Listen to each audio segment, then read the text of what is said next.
വിശുദ്ധ പൗലോസ് റോമാക്കാർക്ക് എഴുതിയ ലേഖനം അധ്യായം 7. നിയമത്തിൽ നിന്ന് മോചനം. സഹോദരരെ, നിയമത്തിന് ഒരുവൻ്റെ മേൽ അധികാരമുള്ളത് അവൻ ജീവിച്ചിരിക്കുന്ന കാലത്ത് മാത്രമാണെന്ന് അറിഞ്ഞുകൂടെ? നിയമം അറിയാവുന്നവരോടാണല്ലോ ഞാൻ സംസാരിക്കുന്നത്. വിവാഹിതയായ സ്ത്രീ ഭർത്താവ് ജീവിച്ചിരിക്കുന്നിടത്തോളം കാലം അവനോട് നിയമത്താൽ ബന്ധിക്കപ്പെട്ടിരിക്കുന്നു. ഭർത്താവ് മരിച്ചാൽ ഭർത്താവുമായി തന്നെ ബന്ധിക്കുന്ന നിയമത്തിൽ നിന്ന് അവൾ സ്വതന്ത്രയാകുന്നു. ഭർത്താവ് ജീവിച്ചിരിക്കെ അന്യപുരുഷനോട് ചേർന്നാൽ അവൾ വ്യഭിചാരിണിയെന്ന് വിളിക്കപ്പെടും. ഭർത്താവ് മരിച്ചാൽ അവനുമായി തന്നെ ബന്ധിക്കുന്ന നിയമത്തിൽ നിന്ന് അവൾ സ്വതന്ത്രയാകും. പിന്നീട് മറ്റൊരു പുരുഷനെ വിവാഹം ചെയ്താൽ അവൾ വ്യഭിചാരിണിയാകുന്നില്ല. അതുപോലെ എൻ്റെ സഹോദരരെ, ക്രിസ്തുവിൻ്റെ ശരീരം മുഖേന നിയമത്തിന് നിങ്ങൾ മരിച്ചവരായി. ഇത് നിങ്ങൾ മരിച്ചവരിൽ നിന്ന് ഉയിർപ്പിക്കപ്പെട്ടവൻ്റെ സ്വന്തമാകേണ്ടതിനും അങ്ങനെ നാം ദൈവത്തിന് വേണ്ടി ഫലം പുറപ്പെടുവിക്കേണ്ടതിനുമത്രേ. നാം ശാരീരിക അഭിലാഷങ്ങൾക്കനുസരിച്ച് ജീവിച്ചിരുന്നപ്പോൾ മരണത്തിനു വേണ്ടി ഫലങ്ങൾ പുറപ്പെടുവിക്കാൻ നിയമം വഴി പാപകരമായ ദുരാശകൾ നമ്മുടെ അവയവങ്ങളിൽ പ്രവർത്തിച്ചിരുന്നു. ഇപ്പോഴാകട്ടെ നാം നമ്മെ അടിമപ്പെടുത്തിയിരുന്നതിന് മരിച്ച് നിയമത്തിൽ നിന്ന് മോചിതരായി. ഇത് ആത്മാവിൻ്റെ പുതുമയിൽ, നിയമത്തിൻ്റെ പഴമയിലല്ല നാം ശുശ്രൂഷ ചെയ്യുന്നതിന് വേണ്ടിയാണ്. നിയമത്തിൻ്റെ സ്വാധീനം. ആകയാൽ നാം എന്താണ് പറയേണ്ടത്? നിയമം പാപമാണെന്നോ? ഒരിക്കലുമല്ല.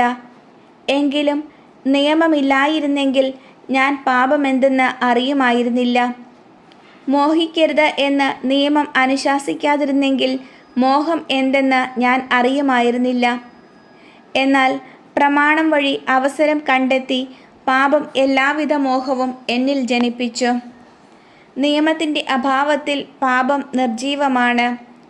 ഒരു കാലത്ത് നിയമം കൂടാതെ ഞാൻ ജീവിച്ചു. എന്നാൽ പ്രമാണം വന്നപ്പോൾ പാപം സജീവമാവുകയും ഞാൻ മരിക്കുകയും ചെയ്തു. ഇങ്ങനെ ജീവനു വേണ്ടിയുള്ള പ്രമാണം എനിക്ക് മരണമായി തീർന്നു. എന്തുകൊണ്ടെന്നാൽ പാപം കൽപ്പന വഴി അവസരം കണ്ടെത്തി എന്നെ ചതിക്കുകയും അതുവഴി എന്നെ കൊല്ലുകയും ചെയ്തു. നിയമം വിശുദ്ധം തന്നെ, കൽപ്പന വിശുദ്ധവും ന്യായവും നല്ലതുമാണ്. പാപത്തിൻ്റെ സ്വാധീനം. അപ്പോൾ നന്മയായിട്ടുള്ളത് എനിക്ക് മരണമായി തീർന്നെന്നോ? ഒരിക്കലുമില്ല. പാപമാണ് നന്മയായിട്ടുള്ളതിലൂടെ എന്നിൽ മരണമുളവാക്കിയത്. ഇത് പാപം പാപമായിട്ട് തന്നെ കാണപ്പെടുന്നതിനും കൽപ്പന വഴി പൂർവാധികം പാപകരമായി തീരുന്നതിനും വേണ്ടിയാണ്. നിയമം ആത്മീയമാണെന്ന് നാം അറിയുന്നു.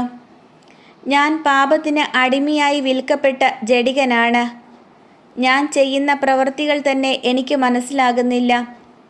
എന്തെന്നാൽ ഞാൻ ഇച്ഛിക്കുന്നതല്ല, വെറുക്കുന്നതാണ് ഞാൻ പ്രവർത്തിക്കുന്നത്.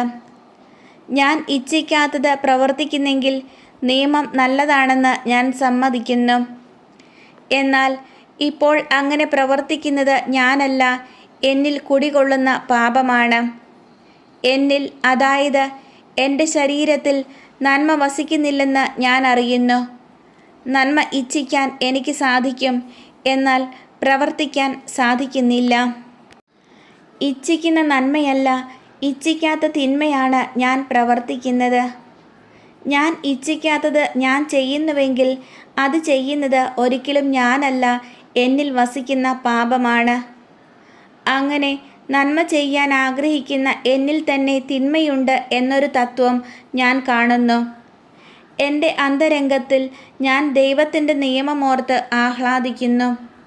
എൻ്റെ അവയവങ്ങളിലാകട്ടെ എൻ്റെ മനസ്സിൻ്റെ നിയമത്തോട് പോരാടുന്ന വേറൊരു നിയമം ഞാൻ കാണുന്നു. അത് എൻ്റെ അവയവങ്ങളിലുള്ള പാപത്തിൻ്റെ നിയമത്തിന് എന്നെ അടിമപ്പെടുത്തുന്നു.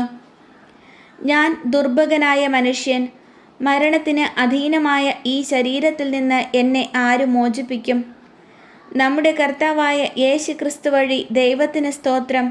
ചുരുക്കത്തിൽ ഞാൻ എൻ്റെ മനസ്സുകൊണ്ട് ദൈവത്തിൻ്റെ നിയമത്തെ സേവിക്കുന്നു, എൻ്റെ ശരീരം കൊണ്ട് പാപത്തിൻ്റെ നിയമത്തെയും.